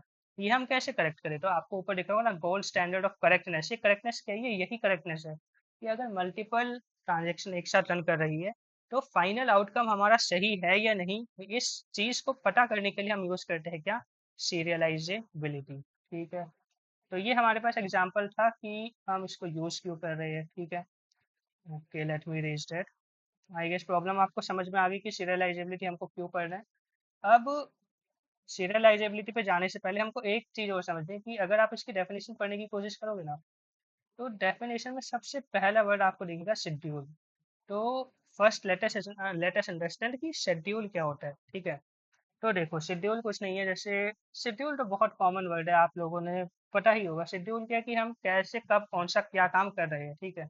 उसी को हम शेड्यूल बोल देते हैं। मान लो हमारे पास दो ट्रांजेक्शन है, T1 और T2। देखो, ठीक है, हमारे पास दो ट्रांजेक्शन है। चलो एग्जाम्पल दे रहा हूँ, अगर दो ट्रांजेक्शन है, एक है T1 और एक है T2, ठीक है। दो ट्रांजेक्शन हमारे पास है। दोनों ट्रांजेक्शन में हमको दो काम करने हैं। सबसे पहले हमको रीड ऑफ एक्स रीड करना है, फिर राइट करना है, ठीक है। तो शेड्यूल हमको क्या बताया, शेड्यूल एक हमारे पास वो स्टेप वाइज मैनर में लिखा हुआ है कि हम कौन से टाइम पे कौन सा स्टेप कर रहे हैं, किसके बाद कौन सा स्टेप कर रहे हैं, उस चीज को हम बोलते हैं शेड्यूल, ठीक है, बढ़िया। तो जैसे मैं एक शेड्यूल लिखता हूँ यहाँ पे आर, यानी कि रीड ऑफ एक्स, ठीक है। पहले ये, फिर मैंने क्या किया, फिर मैंने कर दिया रीड ऑफ वाई, ठीक है। फिर मैंने कर दिया राइट ऑफ वाई, फिर मैंने कर दिया राइट ऑफ एक्स। तो ये चीज क्या है, ये पूरी चीज क्या है, एक शेड्यूल है। शेड्यूल के स्टेप वाइज मैनर में कि मैं पहली ट्रांजेक्शन रन करूंगा, उसमें मैं पहले रीड करूंगा, ठीक है। फिर मैंने दूसरी ट्रांजेक्शन स्टार्ट करी, उसमें मैंने पहले रीड करा, फिर मैंने उसमें राइट भी कर दिया, फिर दूसरी ट्रांजेक्शन खत्म हो गई, फिर मैंने पहली ट्रांजेक्शन में जाके राइट कर दिया। ये एक ऑर्डर है, ये एक सीक्वेंस, ये एक शेड्यूल है, एक सीक्वेंस है, एक शेड्यूल है। सेम मैं कर सकता हूँ कि मैं पहले आर एक्स लिख रहा हूँ, फिर मैंने आर वाई किया, फिर मैंने डब्ल्यू एक्स किया, फिर मैंने डब्ल्यू वाई करा, वो क्या हो जाएगा, एक दूसरा शेड्यूल हो जाएगा। तो यहाँ पर अगर मैं पढ़ूँ, एक schedule is an interleaving of the operations of several transaction. तो यहाँ पे सेवरल की जगह मैंने दो ट्रांजेक्शन ली, उनके ऑपरेशन मैंने दो लिए, एक रीड और राइट। और एक शेड्यूल के इंटरलीविंग है, आप दो या उससे मल्टीपल ट्रांजेक्शन के लिए मल्टीपल शेड्यूल्स लिख सकते हो, ठीक है। इतनी से बात क्लियर है, वेरी गुड। अब हम आगे बढ़ते हैं। हाँ, schedule is serial if it execute one transaction completely before starting the next, ठीक है। तो जैसे मैं आपको बोल रहा हूँ कि एक शेड्यूल को हम कब बोलते हैं कि वो शेड्यूल सीरियल है, ठीक है। तो हम एक शेड्यूल को सीरियल तब बोलेंगे जब वो एक पूरी ट्रांजेक्शन खत्म करके फिर दूसरी पे मूव कर रहा है। जैसे यहाँ पे मैंने क्या किया कि मैंने पहली ट्रांजेक्शन स्टार्ट करी, पर फिर मैंने वो खत्म करने से पहले दूसरी पे मैं मूव कर गया। तो ये क्या, ये अगर मैं आपसे पूछूं क्या ये शेड्यूल जो मैंने लिखा है क्या ये सीरियल है, तो आप मना करोगे कि सीरियल नहीं है, क्यों, क्योंकि यहाँ पर फर्स्ट ट्रांजेक्शन जो हमने स्टार्ट करी थी वो खत्म नहीं हुई। इसी की जगह अगर मैं ऐसा लिख दूँ कि पहले मैं कर रहा हूँ रीड ऑफ एक्स, फिर मैं कर रहा हूँ राइट ऑफ एक्स, फिर मैं कर रहा हूँ रीड ऑफ वाई, फिर मैं कर रहा हूँ राइट ऑफ वाई, ठीक है। तो क्या ये एक जो मैंने शेड्यूल लिखा है, क्या ये सीरियल है, हाँ अब ये सीरियल है। क्योंकि यहाँ पे मैं पहले फर्स्ट ट्रांजेक्शन को खत्म कर रहा हूँ पूरा कंप्लीट, क्योंकि यहाँ पे दो ही स्टेप है। अगर तीसरा होता तो मैं तीसरे के बाद ये सब लिखता। तो पहले मैंने ट्रांजेक्शन खत्म करी, उसके बाद मैंने सेकंड ट्रांजेक्शन स्टार्ट करी। तो अगर ऐसा है तो उसको हम क्या बोलते हैं कि जो शेड्यूल है क्या है, सीरियल है। इतना भी समझ गए आई गेस, ठीक है। या इसमें कोई कंफ्यूजन वाला पॉइंट है, I guess not. Simple simple से आइडियाज है, ठीक है। उसके आगे चलते हैं। A schedule is serializable if its effect on the database is equivalent to some serial schedule of the same transaction. अब हमको समझना है कि serializable टर्म का मतलब क्या है। तो देखो, मैं आपको बस इतनी सी एक बात बोल रहा हूँ कि ये शेड्यूल है, ठीक है। मैं इसको सीरियलाइजेबल कब बोलूंगा? जो मैंने यहाँ पे दूसरा शेड्यूल लिखा था, फिर से लिख दूँ, लिख देते हैं। RX WX RY WY, ठीक है। मैं आपको क्या बोल रहा हूँ कि दो शेड्यूल है, दोनों है तो ट्रांजेक्शन सेम ही ना, सेम ट्रांजेक्शन है, मैं स्टेप आगे पीछे कर रहा हूँ। तो ये जो शेड्यूल है, ये जो शेड्यूल है, सेम ट्रांजेक्शन के है। अब मैं आपको बस इतनी सी बात बोलता हूँ कि आप इस वाले शेड्यूल को रन करो और इस वाले शेड्यूल को रन करो। अगर इन दोनों का आंसर सेम आ जाए, ठीक है, अगर इन दोनों का आंसर सेम आ जाए, तो मैं बोलूंगा कि ये जो मेरे पास शेड्यूल है, जो मैंने पहले लिखा था ये वाला, ये शेड्यूल हमारे पास क्या है, सीरियलाइजेबल है।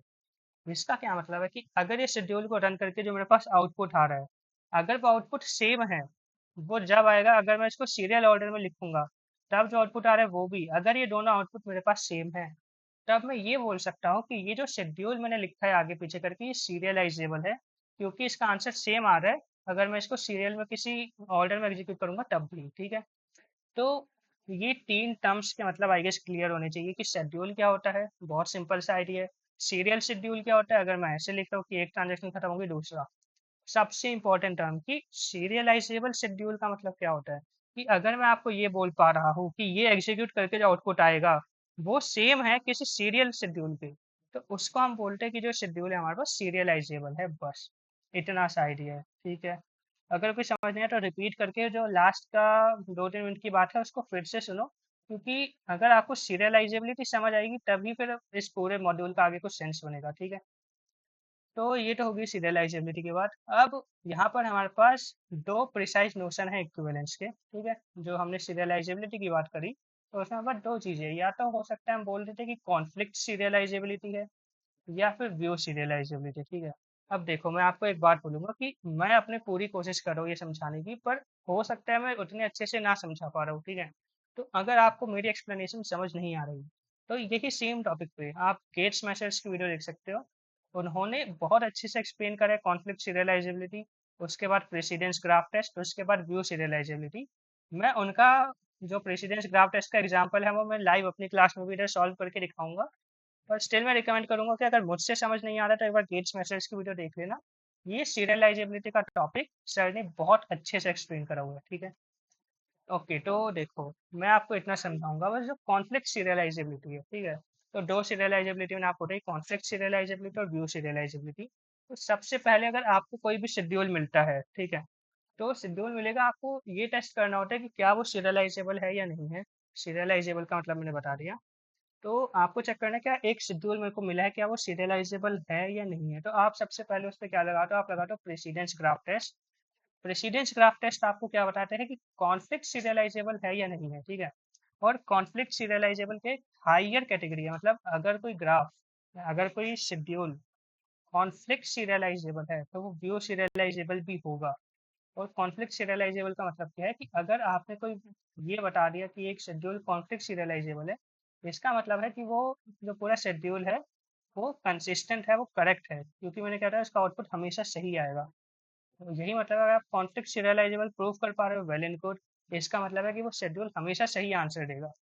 पर अगर हम कॉन्फ्लिक्ट सीरियलाइजेबिलिटी प्रूफ नहीं कर पाते, तब हम जाते हैं व्यू सीरियलाइजेबिलिटी की तरफ, ठीक है। Very good. तो अब हम एक काम करते हैं, मैं जो ग्रेड सेशन में सर ने शेड्यूल का एग्जांपल लिया था, मैं उस पर एक बार प्रेसिडेंस ग्राफ टेस्ट लगा के ये बताता हूँ कि वो कॉन्फ्लिक्ट सीरियलाइजेबल है या नहीं है। उसके बाद हम आगे चलेंगे, ठीक है। तो जैसे मैंने इस नोटबुक में ये एग्जांपल लिया हुआ है, सर ने ही कराया था क्लास में, ठीक है। तो यहाँ पे आपको तीन ट्रांजेक्शन दिख रही है, T1 T2 और T3, ठीक है। Let me go to drawing. या यहाँ पे आपको तीन ट्रांजेक्शन दिख रही है, T1 T2 और T3, ठीक है। और ये आपके पास एक शेड्यूल है कि मैं पहले इसमें रीड ऑपरेशन लगा रहा हूँ, फिर यहाँ पे रीड ऑपरेशन लगा रहा हूँ, यहाँ पे रीड ऑपरेशन लगा रहा हूँ, यहाँ पे read read write right read write right, ठीक है। तो ये हमारे पास एक शेड्यूल है। अब देखो, ग्राफ प्रेसिडेंस टेस्ट क्या बोलता है। ग्राफ प्रेसिडेंस टेस्ट का सबसे पहला स्टेप हमारे पास है कि जितनी भी ट्रांजेक्शन है उनको एक नोड की तरफ लिख लो। जैसे मैं T1 को लिखता हूँ, ये T1 हमारे पास हो गया एक, ये हमारे पास हो गया T2, और ये हमारे पास हो गया T3, ठीक है। ये है पहला स्टेप इसका ग्राफ प्रेसिडेंस टेस्ट का। ये हमारे पास 3 नोड हो गए, ठीक है। उसके बाद हमको क्या करना है, सबसे पहला स्टेप देखो, सबसे पहला स्टेप हमारे पास क्या है, रीड ऑफ एक्स। अब आपको क्या करना है, आपको कॉन्फ्लिक्ट पेयर सर्च करना है, ठीक है। कॉन्फ्लिक्ट पेयर में आपको ऑलरेडी बता चुका हूँ कि रीड से कोई भी कॉन्फ्लिक्ट नहीं होता। जैसे अगर मैं आपको रीड और राइट के 4 कॉम्बिनेशन बनते हैं क्या, रीड रीड, ठीक है, रीड राइट, राइट रीड और राइट राइट, ठीक है। ये 4 कॉम्बिनेशन बनते हैं। रीड रीड पे कभी भी कोई कॉन्फ्लिक्ट नहीं होता, क्योंकि आप मल्टीपल चीज़ों को एक साथ रीड कर सकते हैं। अगर आपके पास राइट है तब वहाँ पर कॉन्फ्लिक्ट होता है, रीड राइट में कॉन्फ्लिक्ट होगा, राइट रीड में कॉन्फ्लिक्ट होगा, राइट राइट में भी कॉन्फ्लिक्ट होगा, ठीक है। तो पहला स्टेप है नोट्स बना लो, बना लिए। दूसरा स्टेप क्या है, ठीक है, कि हमको ढूंढने हैं कॉन्फ्लिक्ट पेयर्स। हमको ट्रांजेक्शन्स के बीच में कॉन्फ्लिक्ट पेयर्स ढूंढने, और अगर हमको कोई कॉन्फ्लिक्ट पेयर ऐसा मिलता है तो हम वहाँ पर एक डायरेक्टेड एज ड्रॉ करेंगे, ठीक है। तो जैसे मैं रन करके दिखाता हूँ। सबसे पहले हमारे पास है रीड ऑफ एक्स। आपको T1 में रीड ऑफ एक्स है, तो आपको T2 और T3 में रीड ऑफ एक्स का कॉन्फ्लिक्ट पेयर ढूंढना है, और वो क्या होगा। तो मैं आपको बता देता हूँ कि रीड ऑफ एक्स है ना, रीड ऑफ एक्स, तो रीड ऑफ एक्स का कॉन्फ्लिक्ट पेयर आपके पास होगा राइट ऑफ एक्स, समझ गए। अगर रीड ऑफ वाई होता तो इसका कॉन्फ्लिक्ट पेयर हो जाता राइट ऑफ वाई। तो ऐसे ही हमारे पास यहाँ पे रीड ऑफ एक्स है, तो आपको T2 और T3 में ढूंढना है कि क्या कहीं पे राइट ऑफ एक्स है या नहीं है। जैसे आप ढूंढ लोगे राइट ऑफ एक्स नहीं है, नहीं है, नहीं है, नहीं है, कहीं नहीं है, ठीक है। तो हम नेक्स्ट स्टेप पे चले जाएंगे, क्या है, रीड ऑफ वाई पे, ठीक है। सेम आपको करना है, फिर आपको रीड ऑफ वाई के लिए कोई कॉन्फ्लिक्ट पेयर ढूंढना है, जो क्या होगा, राइट ऑफ वाई, ठीक है। आपको ढूंढना है, जैसे आपको यहाँ पे एक राइट ऑफ वाई दिख रहा है, पर आपको उसी ट्रांजेक्शन में ढूंढना, आपको बाकी दोनों में ढूंढना है। तो यहाँ पे कोई राइट ऑफ वाई है, नहीं है, नहीं है, नहीं है, नहीं है, नहीं है, नहीं है, ठीक है। राइट ऑफ वाई कोई नहीं है, तो यहाँ पर भी कुछ नहीं होगा। नेक्स्ट पे जाओ, रीड ऑफ एक्स पे गए फिर से। अब क्या आपको कहीं पे राइट ऑफ एक्स दिख रहा है, तो हम यहाँ पे रीड कर रहे हैं, आप फिर से कॉन्फ्लिक्ट पेयर ढूंढो। इसमें नहीं है, इसमें आप जाओगे, ये आपको दिख जाएगा, ये आपको एक कॉन्फ्लिक्ट पेयर मिलेगा राइट ऑफ एक्स, ठीक है। तो अगर आपको कॉन्फ्लिक्ट पेयर मिलेगा तो मैंने क्या बोला, आपको एक डायरेक्टेड एज बनानी है। तो T3, ठीक है, T3 में हम थे T3 में, और हमको एक कॉन्फ्लिक्टेड पेयर मिला कहाँ पर, T1 में। तो हम 3 से 1 में क्या करेंगे, एक डायरेक्टेड एज ऐसे ड्रॉ कर देंगे, ठीक है, वेरी गुड। फिर आगे जाओ, आगे हमारे पास क्या है, रीड ऑफ वाई। तो रीड ऑफ वाई के लिए कॉन्फ्लिक्ट पेयर क्या होगा, राइट ऑफ वाई। क्या कहीं पे है, राइट ऑफ बाई T1 में नहीं है, T3 में है। तो हम क्या करेंगे, हम 2 पे थे, 2 से हम 3 की तरफ एक ऐसे ये डायरेक्टेड एज क्रिएट कर देंगे, ठीक है। फिर आगे चलो, फिर हमारे पास क्या, राइट ऑफ जेड। तो राइट ऑफ जेड इसमें है, नहीं है। क्या T1 में है, T2 से T1 की तरफ हम एक डायरेक्टेड एज ऐसे ड्रॉ कर देंगे। फिर से आगे चलो, write of Y, write of Y का क्या होगा, रीड ऑफ वाई। क्या रीड ऑफ वाई है, नहीं है। आगे चलो, राइट ऑफ जेड। क्या राइट ऑफ जेड का कोई कॉन्फ्लिक्ट पेयर है हमारे पास, रीड ऑफ जेड, ठीक है। ऐसे ही हमको आगे चलते जाना है। तो T2 से T1, T2 से T1 ऑलरेडी एक एज एग्जिस्ट कर रही है, तो हम यहाँ पे कुछ नहीं करेंगे। और आगे फिर राइट ऑफ एक्स और राइट ऑफ जेड। इसी तरह हमारा ये पूरा शेड्यूल खत्म हो चुका है, और हम ये एक फाइनल ग्राफ बना चुके हैं, ठीक है। ये पूरा हमारे पास एक फाइनल ग्राफ आ गया है, ठीक है। तो पहले हमने क्या किया, हर एक ट्रांजेक्शन का नोड बनाया, फिर हमने कॉन्फ्लिक्ट पेयर फाइंड करते हुए एजेस क्रिएट करी। तो इस पूरे टेस्ट का हमारे पास कंक्लूजन ये निकलता है कि अगर आपके ग्राफ में कोई भी साइकिल क्रिएट हो रही है, साइकिल मतलब है कि अगर मैं नोड 2 से स्टार्ट करूंगा, तो क्या मैं वापस घूम के 2 पे आ सकता हूँ या नहीं, ठीक है। तो जैसे अगर आप यहाँ पर देखोगे, आप 2 से जाओगे 1 की तरफ, तो आप 1 से 3 पे जा सकते हो, नहीं जा सकते। आप 2 से 3 पे गए, 3 से 1 पे गए, पर आप 1 से वापस 2 पे नहीं जा सकते, ठीक है, क्योंकि ये साइक्लिक ग्राफ है। तो यहाँ पर आप देखोगे कि इस ग्राफ में हमारा कोई भी साइकिल क्रिएट नहीं हो रही है, और साइकिल क्रिएट नहीं हो रही है, तो हम इसको बोल देंगे कि जो ग्राफ है ये कॉन्फ्लिक्ट सीरियलाइजेबल है, यानी ये जो शेड्यूल हमारे पास है, ये हमेशा सही आंसर देगा, ये करेक्ट है, ये रिलायबल है। सिंपल सा आइडिया है, इतना सा आइडिया है बस, ठीक है। Okay, now let me come back to notes. तो जैसे आप यहाँ पे एक बार रीड करना, precedence graph test, let me read this. Precedence graph test इतना सा बोलता है कि build a directed graph with one node per transaction for every pair of conflicting operation, ठीक है। हम एज ड्रॉ करेंगे, draw an edge, the schedule is conflict serial if and only if the graph is acyclic. यानी अगर graph में, इस graph में अगर कोई साइकिल नहीं है, जैसे नहीं है, तो हम बोलते हैं कि जो शेड्यूल है ये कॉन्फ्लिक्ट सीरियलाइजेबल है। और कॉन्फ्लिक्ट सीरियलाइजेबल में आपको बता सकता हूँ हाईएस्ट अथॉरिटी, ठीक है, मतलब अगर कॉन्फ्लिक्ट सीरियलाइजेबल है तो हम आंख बंद करके ये बोल सकते हैं कि ये शेड्यूल है हमेशा सही आंसर देगा, ठीक है। अब आपके मन में आना चाहिए कि अगर ग्राफ में एज मतलब साइकिल क्रिएट हो जाती तो अगर मैं इसको ऐसे बना दूं, मान लो, ठीक है, ये मैं एग्जांपल दे रहा हूँ, मान लो ऐसे होता, तो अब क्या है, अब इस ग्राफ में क्या है, एक साइकिल एग्जिस्ट कर रही है। तो इस केस में ग्राफ प्रेसिडेंस टेस्ट कोई भी आंसर नहीं दे सकता, ठीक है। अगर साइकिल आपके पास एग्जिस्ट कर रही है तो ग्राफ प्रेसिडेंस टेस्ट बोलता है भाई मुझे नहीं पता, मुझसे मत पूछो, आगे मैं नहीं बता सकता। अगर साइकिल नहीं है तो कॉन्फ्लिक्ट सीरियलाइजेबल है, वेल एंड गुड। पर अगर साइकिल एग्जिस्ट कर रही है ना, तो आप कोई बता ही नहीं सकते कि वो सीरियलाइजेबल है या नहीं है। उसके बाद अगर हम कॉन्फ्लिक्ट सीरियलाइजेबल नहीं बता पा रहे तो हम जाते हैं व्यू सीरियलाइजेबिलिटी पे, ठीक है, वेरी गुड। अब हम ये चेक कैसे करते हैं व्यू सीरियलाइजेबिलिटी, वो मुझे भी नहीं पता, ठीक है। अगर क्योंकि इतना डिटेल में शायद हमको जानने की आवश्यकता नहीं है, अगर आपको देखना हो तो गेट्स मैशर्स ने वीडियो बना रखी होगी, आप वो देख सकते हैं। पर जितना मैंने कॉन्फ्लिक्ट सीरियलाइजेबिलिटी के लिए बताया, अगर आप उतना समझ गए तो इट शुड बी इनफ, क्योंकि इसमें मेन टॉपिक हमारे पास यही है, प्रेसिडेंस ग्राफ टेस्ट। इसका आप देखेंगे आगे पूरा एल्गोरिथम भी होगा, हम वो डिस्कस करेंगे, ठीक है। तो यहाँ पर डिस्ट्रीब्यूटेड ट्विस्ट क्या है कि वही है कि डिस्ट्रीब्यूटेड में क्या होता है कि जो सारे कॉन्फ्लिक्ट है वो डिफरेंट साइट पे होते हैं। तो हमको यहाँ पे ग्लोबल सीरियलाइजेबिलिटी चेक करनी होती है, जो हम आगे डिस्कस करेंगे, ठीक है। तो अब अगर मैं आपको एक बार थोड़ा सा ओवरव्यू दूँ, concurrency control is centralised database, तो ये डीबीएमएस का टॉपिक है, मैं ऑलरेडी बोल चुका हूँ। एक बार गेट्स मैसेज की वीडियो देख लेना, अच्छा होगा, वरना मैं कोशिश तो कर ही रहा हूँ समझाने की, ठीक है। Before tackling distributed concurrency control, a quick overview of centralised techniques, ठीक है। अब ये क्यों जरूरी है, क्योंकि यहाँ पे आपके पास एक आएगा लॉक बेस्ड कॉन्करेंसी कंट्रोल, ठीक है। लॉक बेस्ड, और ये लॉक बेस्ड एक इम्पोर्टेंट एल्गोरिथम है, इम्पोर्टेंट कंसेप्ट है हमारे पास। 2025 में क्वेश्चन आया था कि कॉन्करेंसी कंट्रोल क्या होता है और लॉक बेस्ड प्रोटोकॉल क्या होता है, ठीक है। तो लॉक बेस्ड प्रोटोकॉल की डेफिनेशन, स्टैंडर्ड डेफिनेशन आपको यहाँ पे स्क्रीन पे दिख रही है। A lock is a privilege a transaction must obtain on a data item before performing certain operation। देखो मेरे को ना यहाँ पे एक चीज बहुत मजेदार लगती है कि बोल तो हम इसको लॉक रहे हैं, ठीक है। तो ये लॉक का बस इतना सा है कि मतलब अगर आपको कोई डेटा एक्सेस करना है तो आप उस पर ताला लगा दो कि ये डेटा बस मैं ही एक्सेस कर सकता हूँ, बाकी कोई एक्सेस नहीं कर पाएगा। इतना सा कंसेप्ट है हमारे पास लॉक का, ठीक है। अब लॉक मॉडल अगर आप देखोगे तो 2024 का पीवाईक्यू है कि शेयर्ड और एक्सक्लूसिव लॉक क्या होता है। तो देखो लॉक हमारे पास दो तरीके के होते हैं। देखो हमारे पास ऑपरेशन दो तरीके के होते हैं, क्या, रीड और राइट, ठीक है। ये आई गेस अभी तक किसी को कोई डाउट नहीं होना चाहिए, हम एक रीड ऑपरेशन कर सकते हैं, एक राइट ऑपरेशन कर सकते हैं। तो दो ऑपरेशन है, दो लॉक है, क्या ये कोइंसिडेंस है? कोइंसिडेंस बिल्कुल नहीं है। तो अगर हमको लॉक लगाना है रीड ऑपरेशन के लिए तो हम उसको बोलते हैं शेयर्ड लॉक, यानी कि एस, या फिर रीड लॉक, ठीक है। सिंपल सा आइडिया है, बस नाम याद रखना कि अगर रीड के लिए लॉक लगाना है तो बोल दो कि शेयर्ड लॉक है। वैसे अगर हमको राइट के लिए लॉक लगाना है तो हम बोल देंगे एक्सक्लूसिव लॉक है।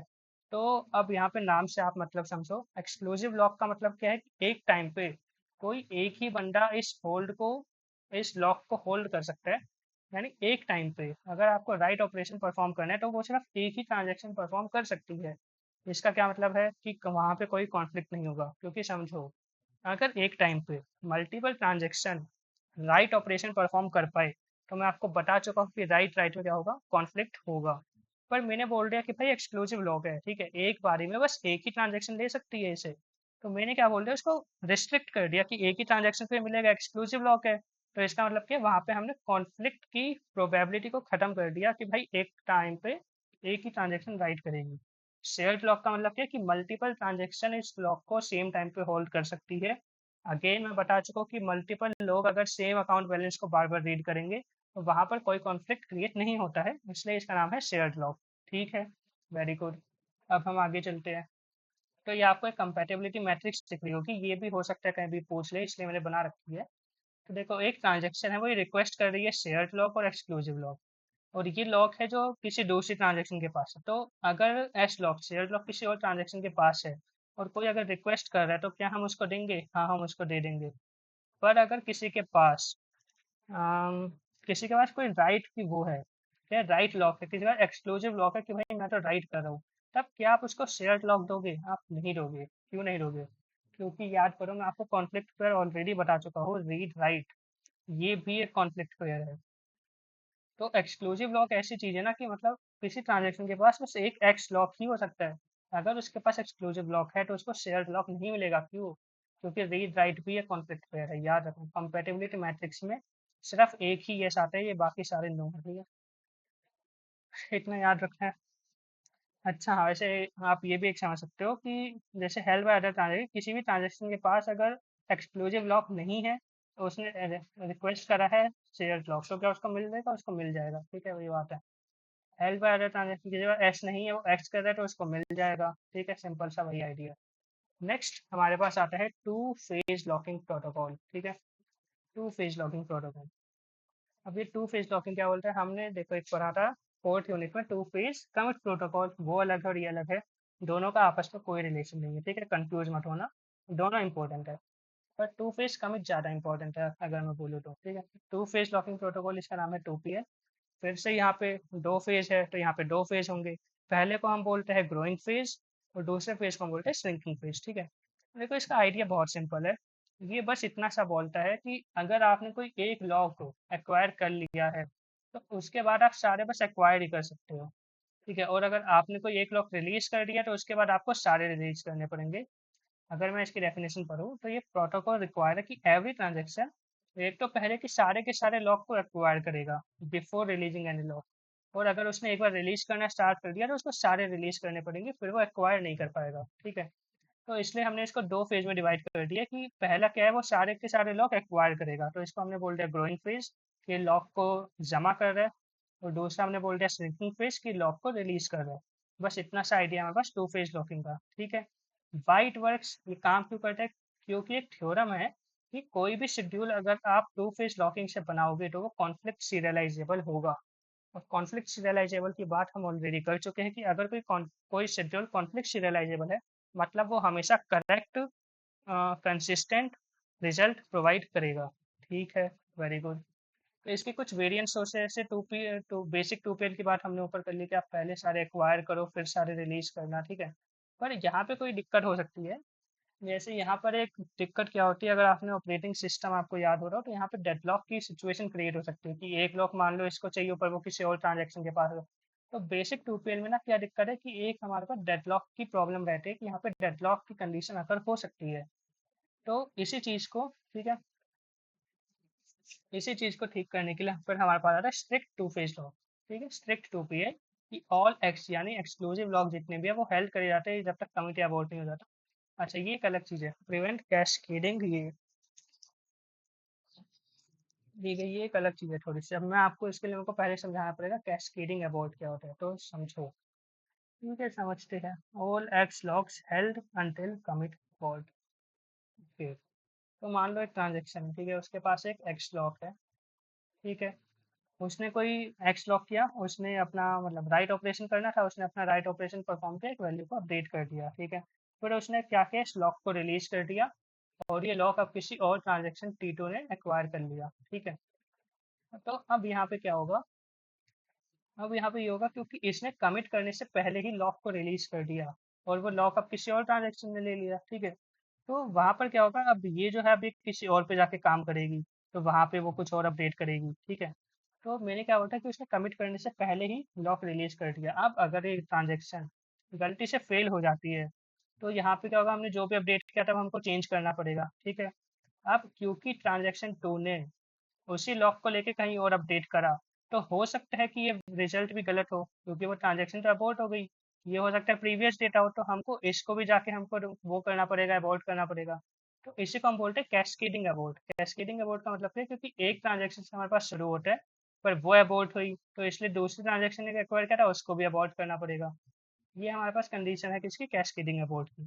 और यही कंडीशन को प्रिवेंट करने के लिए हम क्या बोलते हैं, स्ट्रिक्ट टू फेज लॉकिंग, कि जब तक आप कमिट या अबॉर्ट नहीं कर देते तब तक सारे लॉक आपके पास ही रहेंगे। ठीक है, ये प्रिवेंट करता है कैस्केडिंग अबॉर्ट। ठीक है, फिर एक रिग्रेस भी है कि ये तो बस बोल रहा था कि एक्स लॉक को ये ऐसे भी लगा देता है कि भाई शेयर्ड वाले भी रख लो, क्यों ये करने हैं, कमिट करने के बाद ही करना। फिर एक आता है कंजर्वेटिव। कंजर्वेटिव तो बोलता है कि जब तक पहला ऑपरेशन स्टार्ट नहीं करे जब तक तुम सारे लॉक बस एक्वायर ही करते रहो, उसके बाद कोई काम शुरू करना। ठीक है, यहाँ पर डेडलॉक नहीं लग सकता, पर ये इम्प्रैक्टिकल सिचुएशन है, ये रियल लाइफ में उतना काम नहीं करती। ठीक है, फिर अगर हम आगे चले तो हमारे पास एक ये आएगा टॉपिक कि why does two phase locking actually produce serialisable schedule. तो देखो मैंने बताने के लिए तो बोल दिया कि जो टू फेज लॉकिंग है उससे तुम जो भी शेड्यूल बनाओगे वो कॉन्फ्लिक्ट सीरियलाइजेबल होगा। पर 15 मार्क्स का क्वेश्चन, अगर कोई 15 मार्क्स का क्वेश्चन आता है टू फेज लॉकिंग पे, तो वहां पर सिर्फ डिफाइन लिखने से काम नहीं चलेगा, वहां पर आपको ये प्रूफ करना पड़ेगा कि काम क्यों करता है, वाई इट वर्क्स। ठीक है, तो अगर आपसे मान लो प्रूफ करने के लिए कोई क्वेश्चन आ गया, तो उसका प्रूफ भी आपको यहाँ पे दिया हुआ है। वैसे तो आप इसे रीड भी कर सकते हो, पर मैं आपको एक ऊपर ऊपर से अंडरस्टैंडिंग दे रहा हूँ। तो देखो हमारे पास क्लेम क्या है। क्लेम हमारे पास है कि every schedule produce by two P L is conflict serializable. ठीक है, ये हमारा क्लेम है। समझो कि इसका प्रूफ कैसे होता है। इसका प्रूफ होता है क्या, कॉन्ट्राडिक्शन मेथड से। ठीक है, हमें प्रूफ करने के लिए हमारे पास बहुत सारे मेथड होते हैं। यहाँ पर हम यूज करेंगे कॉन्ट्राडिक्शन मेथड। कॉन्ट्राडिक्शन मेथड का मतलब क्या है, तो हमने बोल रहे हैं कि टुपल जो भी शेड्यूल बनाएगा वो कॉन्फ्लिक्ट सीरियलाइजेबल होगा। कॉन्फ्लिक्ट सीरियलाइजेबल का मतलब क्या है कि जो उसका प्रेसिडेंस ग्राफ टेस्ट होगा उसमें कोई भी साइकिल नहीं होगी। ठीक है, हमने बोल दिया, तो उसमें कोई भी साइकिल नहीं होनी चाहिए। तो अब हम प्रूफ करने के लिए कॉन्ट्राडिक्शन से स्टार्ट कर रहे हैं कि मान लो एक टूपीएल शेड्यूल है जिसने एक साइक्लिक प्रेसिडेंस ग्राफ बना दिया। साइक्लिक का क्या मतलब है कि वो ट्रांजेक्शन 1 से स्टार्ट होगा और पूरा घूम के वो फिर से ट्रांजेक्शन 1 पे आ जाएगा। इसका क्या मतलब है, साइक्लिक है। ठीक है, इसका मतलब है कि उनके बीच में एक एज होगी। ठीक है, इसका मतलब क्या है कि ट्रांजेक्शन आई है, उसने एक लॉक एक्वायर किया ऑन सम आइटम और उसको रिलीज किया और फिर वो एक्स आई को मिला। ठीक है, acquire a conflicting lock on x I. Very good. तो अब हम यहाँ पे इसको प्रूफ कैसे कर रहे हैं, कॉन्ट्राडिक्शन से प्रूफ कर रहे हैं, याद रखना। कॉन्ट्राडिक्शन से हम कैसे प्रूफ कर रहे हैं, हमने बोल दिया कि टू पीएल से जो हम शेड्यूल बना रहे हैं उसके प्रेसिडेंस ग्राफ टेस्ट में हमको साइकिल मिल गई। ये हम कॉन्ट्राडिक्शन से स्टार्ट कर रहे हैं। और लास्ट में हमको क्या दिखाना है कि लास्ट में हमको ये दिखाना है कि टू पीएल शेड्यूल से अगर हम एक प्रेसिडेंस ग्राफ टेस्ट कर रहे हैं तो इसमें साइकिल होना पॉसिबल है ही नहीं, तो हम वहाँ पे कॉन्ट्राडिक्शन पर पहुंच जाएंगे। ठीक है, तो इसका मतलब क्या है कि T1 ने अपना लॉक रिलीज किया X1 पे before T2 acquired it's lock. ठीक है, ये एक स्टेटमेंट आप याद कर लो, पर आपको यही स्टेटमेंट लिखती जानी है, 2-3 बार लिखना। और लास्ट में आपको ऐसे लिखते जाना है कि T2 ने रिलीज किया लॉक, फिर उसको T3 ने एक्वायर कर लिया। ठीक है, लास्ट में क्या लिखना है, TK ने लॉक एक्वायर करा और उसको T1 ने एक्वायर कर लिया। अब यहाँ पे आप समझो कि कॉन्ट्राडिक्शन कैसे क्रिएट हो रही है। ठीक है, यहाँ पर कॉन्ट्राडिक्शन ऐसे क्रिएट हो रही है कि हमने 2PL में बोला है कि आप पहले सारे के सारे कलेक्ट करो उसके बाद रिलीज करना। ठीक है, तो यहाँ पर क्या, जो T1 है वो नया लॉक एक्वायर कर ही नहीं सकता एक रिलीज करने के बाद। जैसे यहाँ पे कि T1 ने अपना एक लॉक जो है वो रिलीज कर दिया। ठीक है, हमने स्टेप 1 में ही बोला था T1 रिलीज इट्स लॉक, और लास्ट स्टेप में हम क्या बोल रहे हैं कि T1 एक नया लॉक एक्वायर कर रहा है, जो टू फेज लॉकिंग के अंदर पॉसिबल है ही नहीं, क्योंकि श्रिंकिंग फेज रूल ये बोलता है कि अगर आप एक बार लॉक रिलीज करना स्टार्ट कर चुके हैं उसके बाद आपको सारे रिलीज करने पड़ेंगे। सारे रिलीज करे बिना आप कोई नया एक्वायर नहीं कर सकते। तो ये एक ऐसी चीज है जो श्रिंकिंग रूल को वायलेट करती है, इसलिए हमारे पास यहाँ पे कॉन्ट्राडिक्शन आ जाता है। हेंस वी हैव प्रूव्ड कि every schedule produced by two phase locking is a conflict serialisable schedule. ठीक है, कैस्केडिंग रोलबैक की प्रॉब्लम मैं आपको ऑलरेडी ऊपर समझा चुका हूँ। ठीक है, सिनेरियो है, ये क्योर है, उसका क्योर क्या है, स्ट्रिक्ट ओपीएल, कि भाई जब तक कमिट नहीं करे जब तक एक्स लॉक को रिलीज मत करो। आप इसको एक बार अच्छे से डिटेल में रीड कर सकते हैं। ठीक है, फिर से ये ट्रेड ऑफ टेबल है कि जितने भी 2PL है, 2PL का कोई भी वेरिएंट हो क्या वो सीरियलाइजेबल होगा। ये हमने अभी वो ऊपर प्रूफ करके आ रहे हैं। क्या डेडलॉक फ्री कौन सा होगा, डेडलॉक फ्री है कंजर्वेटिव। ये मैं ऊपर बता चुका हूँ कि कंजर्वेटिव क्या है, कि कोई भी काम शुरू करने से पहले आपको सारे लॉग एक्वायर करने पड़ेंगे। क्या ये डेडलॉक फ्री है, पर क्या ये प्रैक्टिकल है, नहीं ये प्रैक्टिकल नहीं है। ठीक है, कैस्केड फ्री की बात हम कर चुके हैं कि स्ट्रिक्ट के बाद से जितने भी है जो अपने लॉक को अवॉइड करने कमिट करने से पहले रिलीज नहीं कर रहे वो सारे के सारे कैस्केड फ्री है। और फिर रिकवरेबल है कि बेसिक 2PL रिकवरेबल नहीं है पर उसके बाद के सारे है। ठीक है, वेरी गुड।